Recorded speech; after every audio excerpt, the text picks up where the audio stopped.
Magandang umaga po sa ating lahat, mga kapatid. Yes, the Lord is good. Purihin po ang ating Panginoon. He is good and He is faithful. At yan po ay namalas natin ng apat na po 3 taon na pagsama ng ating Panginoon sa ating iglesia. We have celebrated our 43rd year church anniversary last Sunday.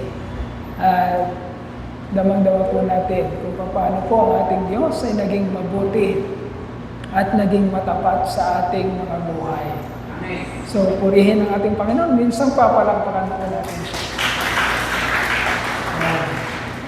Nagpapatuloy po tayo sa tema, sa serye na binigay po sa atin ng Panginoon ngayong taon, which is Life to the Fullest in Christ. At natutuwa ako yung ating po mga inawit kanina ay connected po doon po sa ating pong pinag-aaralan. Kailangan pong lubos ang ating pagpupuri at pagpapasalamat sa Panginoon sapagkat patuloy nating nararanasan ang kanyang kabutihan. Yung katotohanan that if you have your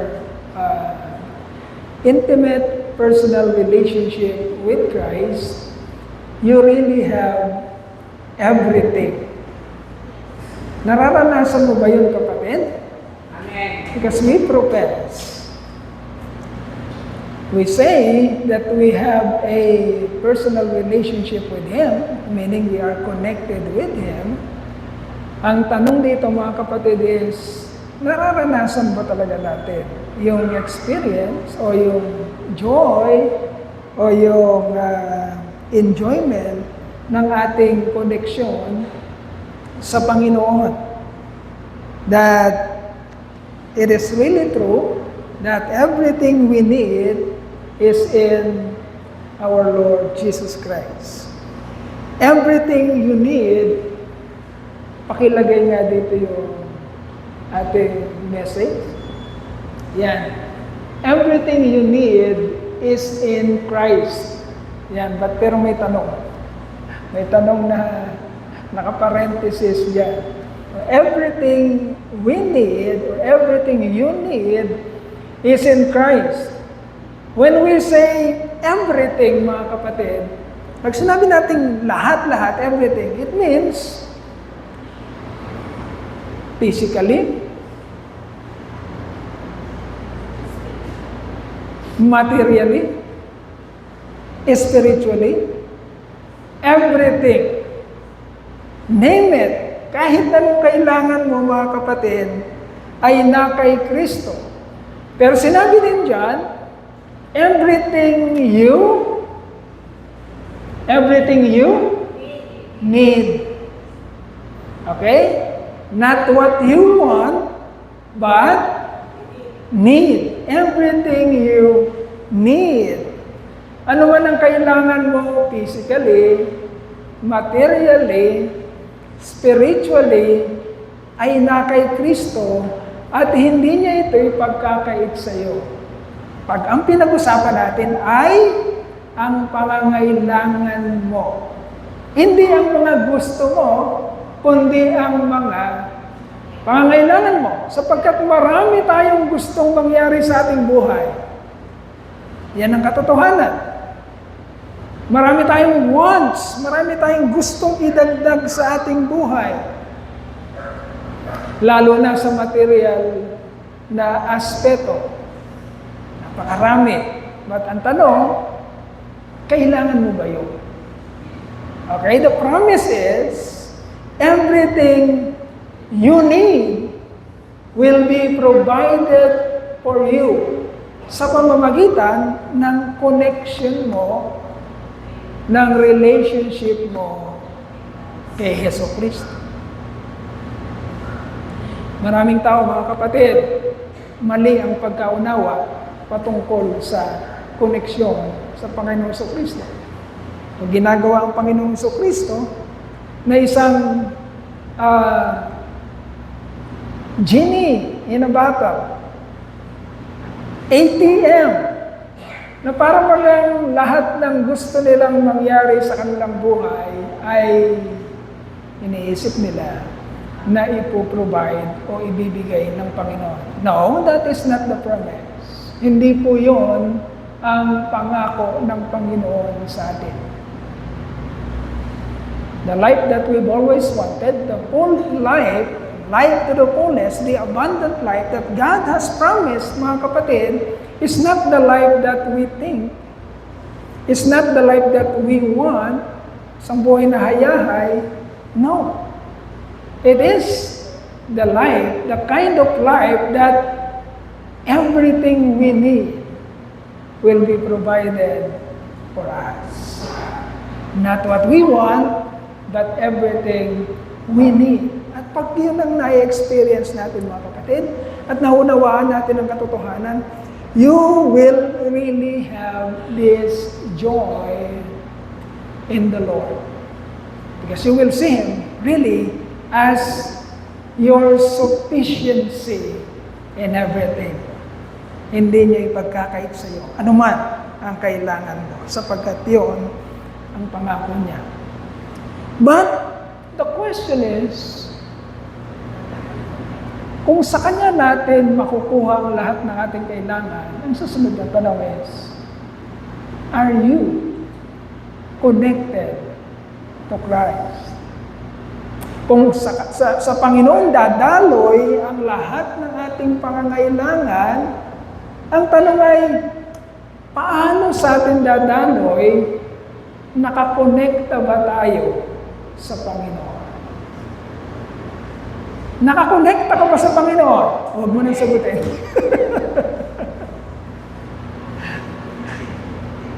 Nakakonekta ka ba sa Panginoon?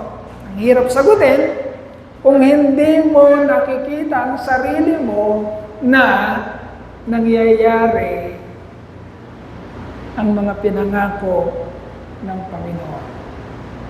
Yan ang mahirap. We claim, and we claim, and we claim, we profess, and we profess, and we profess, but nangyayari ba sa atin yung sinasabi ng katotohanan na dapat mangyari sa isang tao na nakakonekta sa Panginoon Jesucristo? Na-enjoy ba natin ang pangako ng Panginoon na isang buhay na ganap at kasiyasiya? Everything you need is in Christ. But are you connected with Christ? Are you connected to Christ? Because if you are connected to Christ, mga kapatid, pinag-aralan natin last Sunday, kung talagang nakakonekta tayo sa Panginoon, then you recognize His supremacy and you recognize His sufficiency in everything. You recognize. Naniniwala ka. Kumbinsido ka. Hindi pwedeng hindi ka kumbinsido. Kung talagang nakakonekta ka sa Panginoon, siguradong kumbinsido ka at nire-recognize mo ang kanyang supremacy o pangunguna at nakikita mo na siya talaga ang nag-iisang kailangan mo na magbibigay sa iyo, magpo-provide sa iyo ng lahat. Hindi ng iilan, kundi ng lahat ng iyong pangangailangan. Hindi nang iilan. That is the promise, mga kapatid. Hindi ka lang niya bibigyan ng kakarampot. If you are connected to Him, kapatid, hindi ka niya bibigyan ng 20%, maybe 30%, 50%, maybe 70%. No. The promise is, He will give you life to the what? To the fullness. That is the promise. At yun ang gustong ituro sa atin ng ating Panginoon sa pamamagitan ng kanyang mga salita. that if you are connected to Christ, then you recognize His supremacy and sufficiency in everything. It means, pag-aralan natin, nire-recap natin, it means number one, you regard your relationship with Him as the most vital or most important in your life. Ibig sabihin, your lifestyle, kung paano ka mamuhay, kung paano ka magdesisyon, kung paano ka nakikita ng madlang people, it means your lifestyle shows that His interest, His commands are your topmost priority. Pag sinabi ng Panginoon na, huwag mong kalimutan, ano huwag daw kalimutan, sabi ng Panginoon? Ang pagdalo sa mga pagtitipon. Pag sinabi ng Lord na huwag mong kalimutan, hindi niya sinabing, huwag mong kalimutan ha. Pero, kung may mas importante ka naman gagawin, edi sige na nga. May nakalagay pang gano'n sa Biblia. Wala. If you are connected with Him, connected to Him, then you recognize His supremacy. Siya ang nasa itaas. And His interest, His commands, yun ang topmost na priority sa iyong decision making. Kaya pag nagkaroon siya ng command, bakit natin sinasabi? Gusto kasi nating talagang maranasan yung pinangako na buhay na ganap at kasiyasiya. Hindi yung basta babagsak lamang sa iyo. No! Hindi yung basta babagsak lamang sa iyo, kapatid. Yung buhay na ganap at kasiyasiya. Ang sabi ng Panginoon, you will reap what you have. Kung anong tinanim mo, siya namang aanihin mo. Kung anong sukatan na ginagamit mo, siya ding sukatan na gagamitin ko sa iyo. And He said in the Old Testament, I will do to you the very things I heard you say. Ibig sabihin, kung anong nangyayari sa iyo, kung anong sinasabi mo, kung paano ka mag-isip, kung paano ka magdesisyon, may karampatang resulta lahat yon. Pag sinabi mong, Lord, kailangan ko ng magtrabaho ng Sunday para sa pamilya ko, Lord naiintindihan mo naman yon. Yun ang sinasabi mo sa Kanya. Okay? Yun ang naririnig niyang sinasabi mo. And then ano sabi ng Panginoon? Gagawin ko sa iyo kung ano ang naririnig kong sinasabi mo. And then, you will see yourself, hindi ka makaalis dun sa scheme na yun. Hindi ka makaalis. Okay? I'm telling you the truth. Listen very carefully. Hindi ka makaalis. Sinabi mo kasi sa Panginoon, Lord, mukhang mas importante ang gagawin ko kesa sa pagpunta ko sa iyo. Yun ang nakikita ng Lord. You have no justification. I'm telling you the truth. You cannot justify. You cannot outsmart God. You cannot say to Him na, kasi mali naman kasi ang panukala mo Lord. Ang sabi mo, remember the Sabbath and keep it holy. That is my day. Pumunta ako sa iyo. Pero mukhang mali, Lord Mukhang kailangan ko pa, kaya kukunin ko rin kung ano yung sinabi mong sa iyo. Gagamitin ko para sa aking welfare at para sa welfare ng aking pamilya. Anong sabi ng Lord? Ganun ba? So hindi ka nagtitiwala doon sa aking panukala. Okay, gagawin ko sa iyo ang narinig kong sinasabi mo. Anong mangyayari sa buhay mo? You are in a scheme that is unwinnable.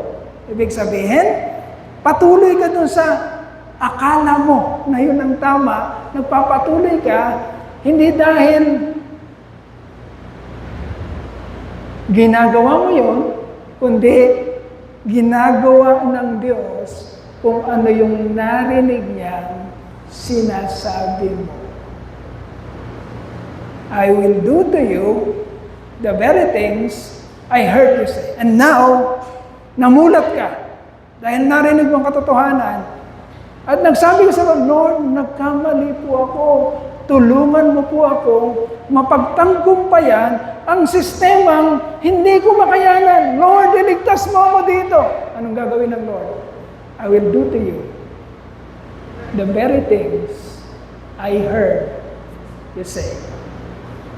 Our God, because you asked for His rescue, at yun ang totoo sa iyo ngayon, and then the Lord will come to rescue you. Okay? That is the truth.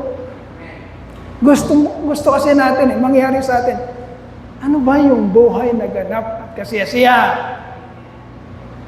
Bakit hindi yata makatotohanan ang sinasabi ng Lord? Hindi yata nangyayari sa akin ang buhay na ganap at kasiyasiya? Ano bang kulang? Let us learn the truth. Alamin natin. Ano ba talaga ang gustong mangyari ng Panginoon? If you are connected, really connected to Him, you will recognize His supremacy. Ang salita niya ang mangunguna. Ang nais niya ang mangyayari. So you will build your life around the supremacy of Christ. Doon kayo iikot, kapatid. Huwag mong paikutin ang sarili. Or, huwag mong paikutin ang Diyos sa gusto mong mangyari. Hindi mangyayari. Kasi He is sovereign and He is in control. You cannot use Him sa mga bagay na gusto mo. No, hindi mangyayari.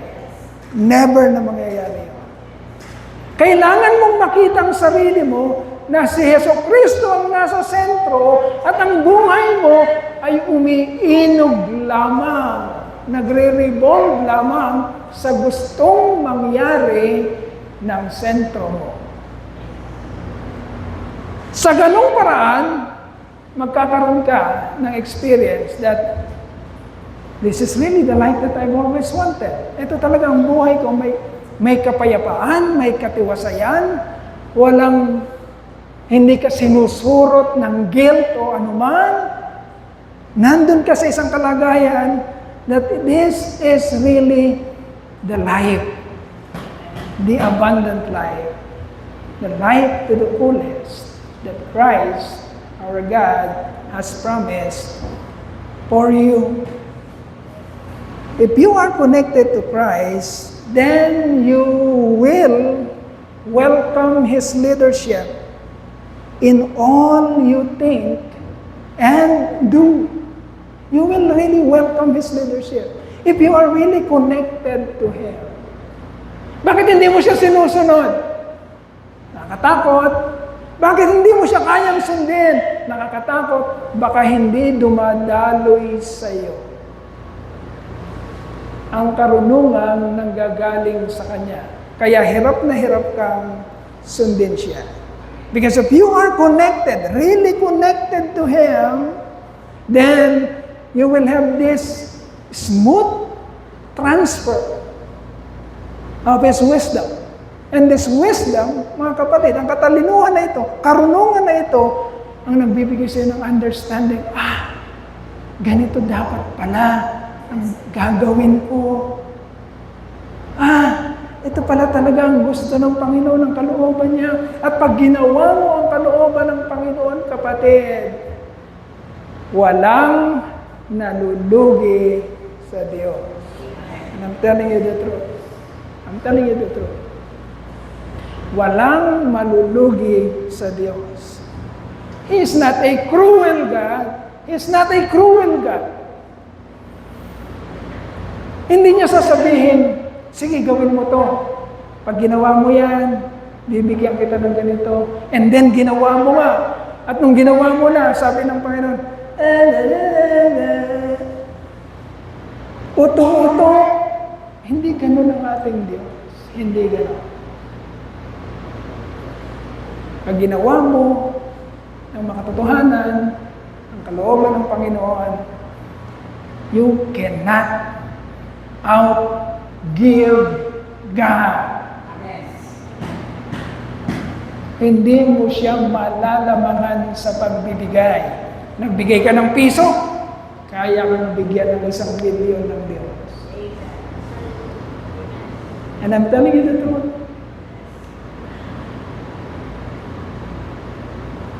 You cannot outgive Him. If you are really connected to Him, then you welcome His leadership in all you think and do. It means your loyalty is for Him. Your loyalty is to Him. For Him. Your loyalty is not to anyone, not to any group, not to any cause, not to any ministry, not to any program. Your loyalty is to Him, for Him. Kung anong gusto niya. Hindi yung kung ano ang sinasabi ng iba. Kung ano ang gusto niya, yun ang gagawin mo. Hindi yung sinabi ni Pastor Doy. O, sino si Pastor Doy? Hindi yung sinabi ni Pastor Doy. Ano ba ang sinabi ng Panginoon? Yun ang susundin.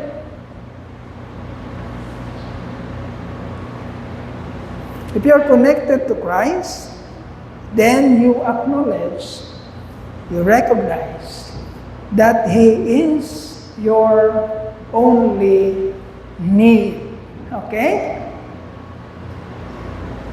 Kung talagang konektado ka sa Panginoon, nakakonekta ka sa Kanya, then marirealize mo, marirecognize mo na siya pala talaga ang natatanging kailangan mo sa iyong buhay. Siya na. Because if you have Christ, you will have everything you need. Okay? Hindi ka kakapusin kung nakakonekta ka sa Panginoong Hesukristo. That means you are not looking anywhere else. You are not looking to the right, to the left. Wala kang hinahanap na iba. You are not looking anywhere else to sustain your whole being. When we say whole being, it means your physical need, your material need, your spiritual need. Take note, need, not wants. Need. Wala ka lang titignan ng iba. Kung meron kang mga pangangailangan sa lahat ng aspeto na yon, everything you need is in Christ. Na kay Kristo. At hindi ka magsisisi. If your decision is to choose Christ in your life. Okay. Our text is Colossians chapter 1, verse 1 to 7. Colossians 1, verses 1 to 7, it says, Paul, an apostle of Christ Jesus, by the will of God, and Timothy, our brother, to the holy and faithful brothers in Christ at Colossus, grace and peace to you from God our Father. We always thank God, the Father of our Lord Jesus Christ, when we pray for you. Because we have heard of your faith in Christ Jesus and of the love you have for all the saints. The faith and love that spring from the hope that is stored up for you in heaven, and that you have already heard about in the word of truth, the gospel that has come to you. All over the world, this gospel is bearing fruit, and growing, just as it has been doing among you since the day you heard it and understood God's grace in all its truth.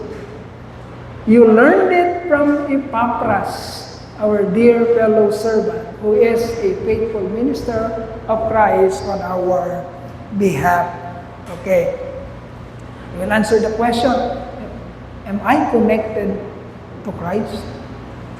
Ayan. Nakakonekta ba ako kay Yesu Kristo? Talaga bang nararanasan ko ang buhay na konektado kay Yesu Kristo?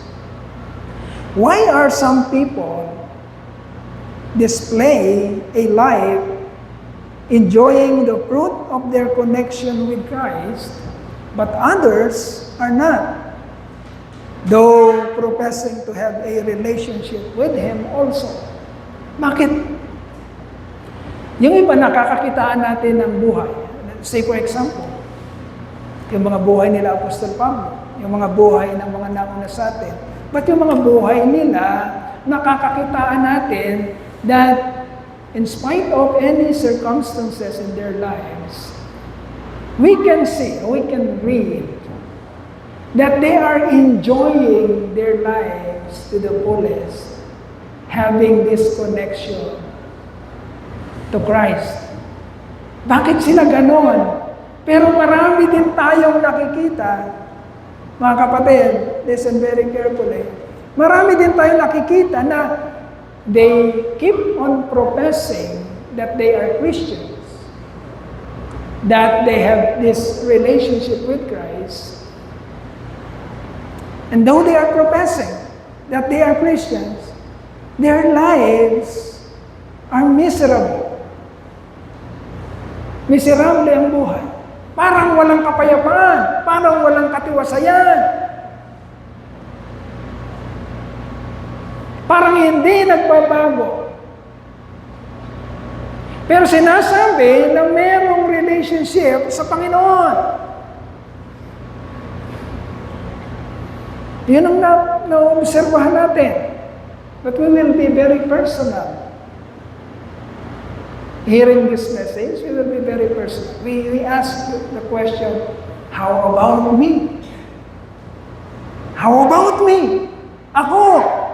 Hindi ako titingin sa iba, titignan ko ang sarili ko. How about me? In what group do you belong?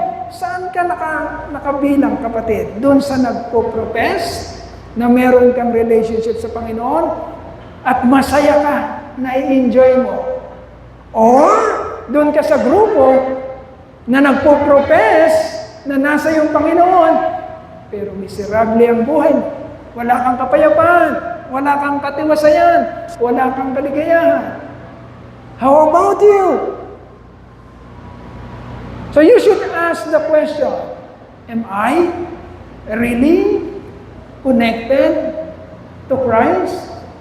Ako ba yung talagang nakadugtong?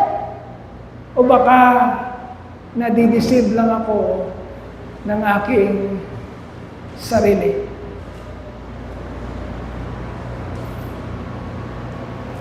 So let us study our text. Pitong verses lamang yan, mga kapatid. How a person can be connected with Christ and enjoy this personal relationship with Him. Okay? How the Colossian church, the brethren in the Colossian church, enjoyed their connection and their relationship with Christ. Ano ba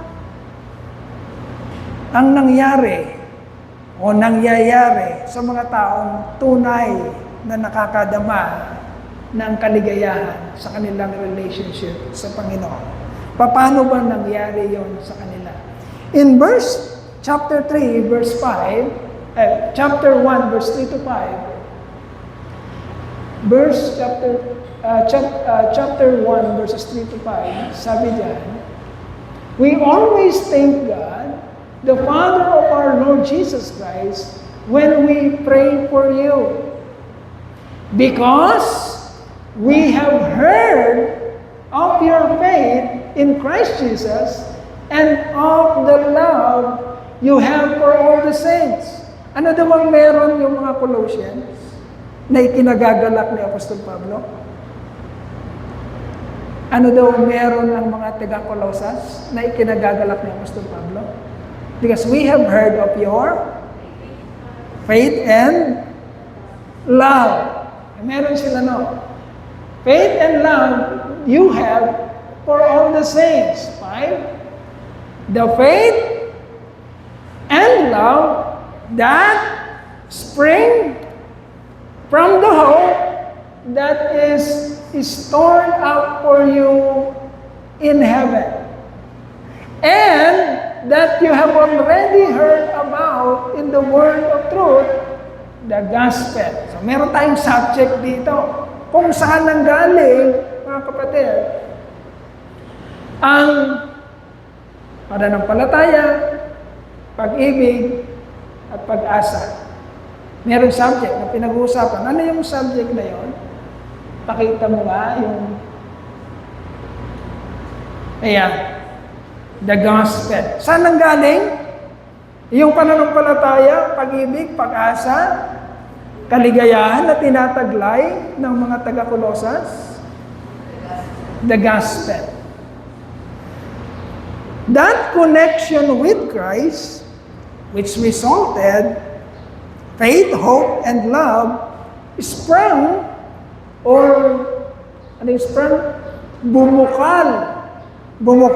sprung from God's grace that was already stored for them in heaven and was released for them through the hearing of the word of God, the word of truth, namely the gospel.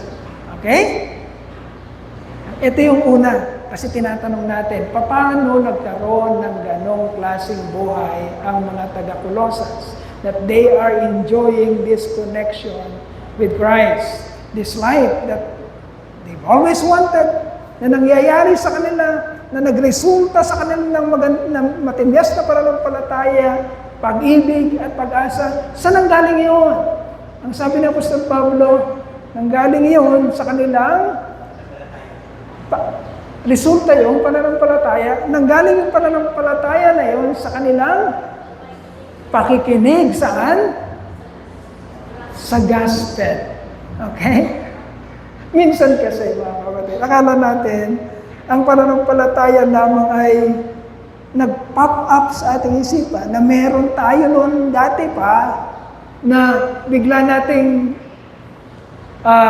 tinanggap ngayon na may pananampalataya tayo, and then doon na magsisimula ang lahat. No, hindi sa iyo nanggaling ang pananampalataya.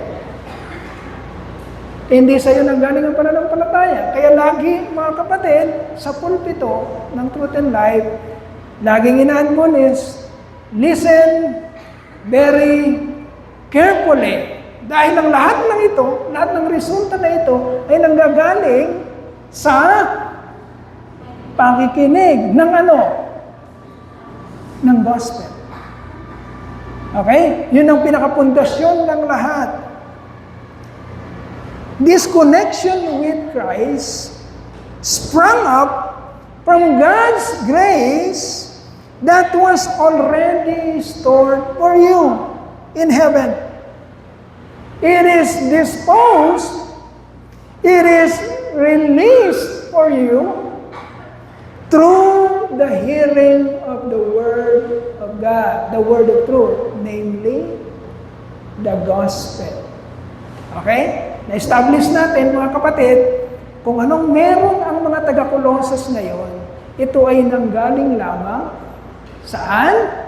Sa dati ng naka-store sa langit. Ito yung grasya ng Diyos na i-re-release sa iyo sa pamamagitan ng pakikinig ng mabuting balita ng gospel. Okay? That is established now, mga kapatid, sa mensahe ng Panginoon. Wala itong pinanggalingan, kundi sa pakikinig ng mabuting balita. Huwag mo i-ignore ang mga mensahe. Huwag mo isipin na meron kang maapuhap na iba na matatagpuan mo ang Diyos sa kung saan man. No. Makikilala mo siya at makukuha mo ang mga bagay na galing sa Kanya kung magsisimula kang makinig ng Kanyang mabuting balita through the gospel of our Lord. And then in verse 6, it says, all over the world, this gospel is bearing fruit and growing, just as it has been doing among you since the day you heard it and understood God's grace in all its truth. Okay. Narinig mo ba talaga ang gospel? Naririnig mo talaga ang mabuting balita? Naririnig mo ba talaga ang mabuting balita? Because there are so many preachings. There are so many messages. There are so many pastors. There are so many leaders. There are so many workers, messengers of God. The question is, are you really hearing the gospel? Bakit kailangan yon? Kasi mga kapatid, tinutunto natin, hindi kasi pwedeng sinungaling ang Diyos. Hindi siya sinungaling. Tinutunto natin, bakit ang iba hindi nakakaranas at ang iba nakakaranas? Ano ang diferensya? Ang sabi diyan, nanggaling yung karanasan na yon sa pakikinig ng gospel. Kung lahat naman pala nakikinig ng gospel, eh bakit iba-iba ng resulta ang buhay? Are you really hearing the gospel? That connection with Christ can only be enjoyed, meaning that connection will grow and will bear fruit if you really hear. You have heard and understand not just a gospel, but the gospel. Ano yung gospel na yun? Ano yung gospel na yun? The gospel, which means God's grace in all its truth. Ang mabuting balita na buo, hindi yung chapsuy na mabuting balita. Maraming chapsuy na mabuting balita na hina-highlight lamang ng mga gustong makontrol ang isang iglesia.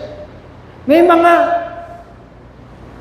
gospel o sinasabing mabuting balita na gagamitin ng mga tagapagsalita para maakit ang mga tao at magamit nila sa kanilang mga sariling kagustuhan o mga sariling interest. Ang daming nangyayaring ganyan. Papangakuan ng mga bagay para makumbinse at manatili sa isang programa, sa isang sistema, sa isang grupo. Pero hindi pinapaliwanag ang grasya ng Diyos sa kabuuan ng katotohanan dapat marinig. Kapangakuan, tanggapin mo ang Panginoon bilang Panginoon at tagapagligtas. Okay ka na. Sige na. Lahat na lang ganyan, pwede yan. Okay yan. Ligtas ka pa naman. Kaya kahit na nambababae na, nanlalaki na, nagsusugan na, kung ano-ano ng kabalastugan ang ginagawa, naniniwala pa rin, ligtas. I'm sorry, walang nakasulat na gano'n sa Biblia. If you will understand God's grace in all its truth. Wala kang mababasa na ang plano ng Diyos na kaligtasan ay basta lamang niya ibibigay and then wala na siyang pakialam kahit na magpatuloy sa pagkakasala ang kanyang pinagbigyan. No. Ang mababasa mo is, for those God foreknew, He also predestined to what? To conform to the image of His Son, that He might be the firstborn among many brothers. And those He predestined, He also justified. Those He justified, He also glorified for the glory of God. Yung plano niya, mga kapatid, ay hindi napuputol sa tanggapin mo ang Panginoon, ligtas ka na. Okay na yan. Pastor, muna ako hindi muna ako sa church. Okay lang, sige. Pastor, ganito. Sige na, okay lang. Nakukomportable naman yung mga miyembro dahil si pastor payag. Kasi ang interest ni pastor is, okay lang yan, basta nasa church ka. Basta may mga nagbibigay sa church. Basta sumisikat ang church. Basta nakikilala ang church. Basta pamosa si pastor. Basta marami ang miyembro. Okay lang yan. I'm sorry. That is not the gospel in all its truth. Okay? Yung connection mo sa Panginoon, mga kapatid, ay dinidikta kung talagang narinig mo, naiintindihan mo, at ginagawa mo ang gospel in all its truth. Hindi chop suey, kundi sa lahat ng kanyang katotohanan. God's grace in all its truth. And then, lastly, paano ka nagkakaroon ng ganong klaseng connection? Verse 7, it says, tingnan natin mabuti, you learn it from Epaphras, our dear fellow servant, who is a faithful minister of Christ on our behalf. Kapatid, sabi ng banal na kasulatan, how beautiful are the feet of those who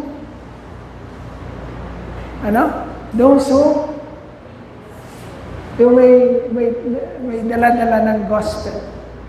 Okay, how beautiful are the feet of those who really have this gospel na dadalhin doon sa mga taong nangangailangan. Not to exploit, not to rule,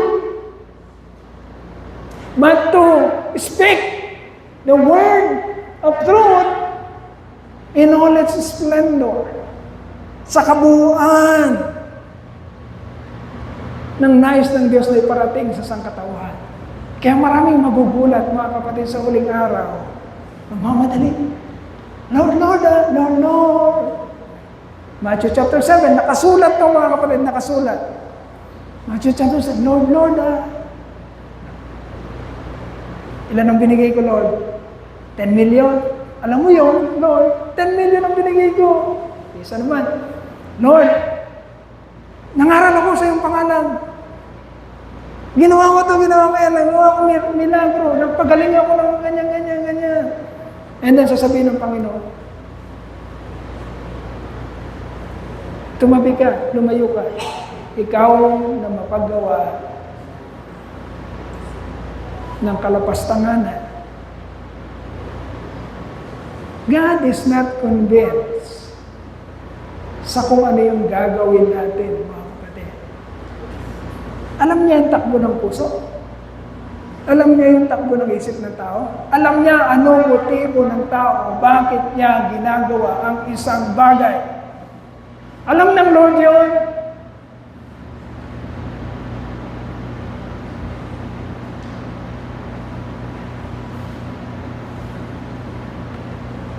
Gagamit ang Panginoon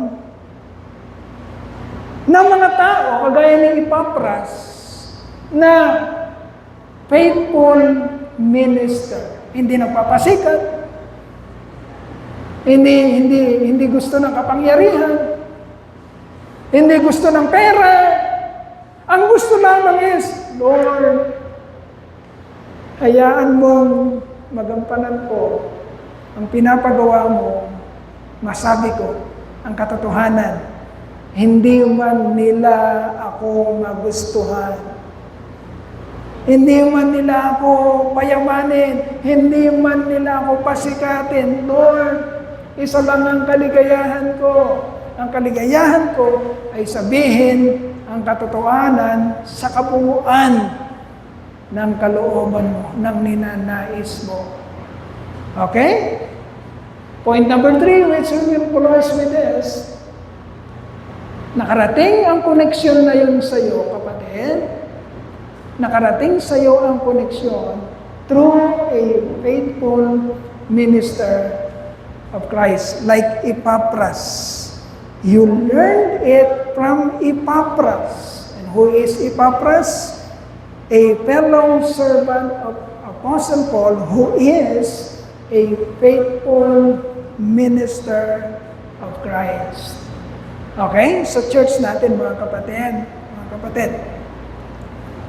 Sa church natin, hindi natin hangad na paglabas natin dyan sa daan, ay gusto nating marinig, ang truth and life. Ang gagaling yan.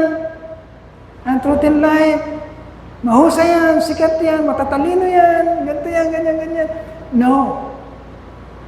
Ang hangad natin, mga kapatid, paglabas natin, pagkita sa atin ng madlang people, ang makikita nila is, sino si Kristo? Ano ang katotohanan, ang buong katotohanan patungkol kay Kristo na magdadala sa kanila sa isang buhay na may kabanalan at katuwiran at magbibigay sa kanila ng experiences ng pinangako ng Lord na buhay na ganap at kasiyasiya. That is our mission. Pinag-aralan natin last Sunday. That is our mission. To preach and proclaim the gospel. The true gospel, the Word of God in all its fullness, in all its truth, to proclaim, and not just proclaim, but to live out the truth of the gospel. Hindi lang sinasabi ng bibig mo, nakikita sa iyo, Truth and Life Christian Church, nakikita sa iyong buhay. At yung pinapangako mo, Truth and Life Christian Church, na buhay na ganap at kasiyasiya ay nangyayari talaga sa iyo. Sa ganung paraan, kapatid, laging sinasabi ni Pastor Boyet, lagi niya sinasabi, actually, if you are really shining, you are really connected to Christ, lumalakad ka pa lang, kapatid. Pag nakikita ka, dahil nagsashine ang buhay mo, half convinced na ang mga tao. Half convinced na pag nagsalita ka sa kanila, madali silang makumbinsi dahil yung binibenta mo sa kanilang produkto ay talagang nagagamit mo at nagiging epektibo sa'yo. Hallelujah!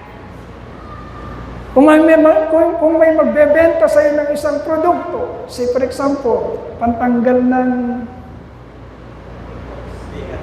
tawag doon, ng mga hindi yung tumutubo sa mga kabataan, pimples, tigyawat, magbenta ka ng produkto, tigyawat, tuwan-tuwa ka, ay po ganyan. Meron pa akong produkto, mabisa po ito. Magaling po ito. Mura lang po. Ito po, ano yan? Pantanggal po ng tigyawat. Itingin niya sa iyo. Tiniglang ka. Ay, yung mukha mo parang, ang tawag dito, tigyawat na tinubuan ng mukha. Ibig sabihin, walang makita sa iyo na pruweba na ang produktong binibenta mo ay talagang epektibo. Hindi tayo dapat maging ganoon, mga kapatid. We are the Truth and Life Christian Church. When we say things, when we brag about God, ang Diyos ko ganito, ang Diyos ko ganyan, ang Diyos ko ganyan, kailangan nakikita sa buhay mo, kapatid. At yun lang mga ka-impluensya, gaya ng minister ng Diyos na si Epapras.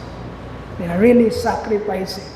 And although they are sacrificing, yung madlang people, nakikita talaga yung joy, yung faith, yung love, yung hope.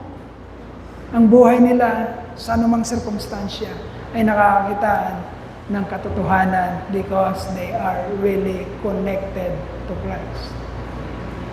That is our challenge, my dear brethren, to live with our mission, with our vision. We proclaim the true gospel and we live out the truth of the gospel that will influence others to have and to lead a life that is really abundant in Christ. Palakpakan po natin ang ating Panginoon, pasalamatan po natin. Hallelujah, hallelujah.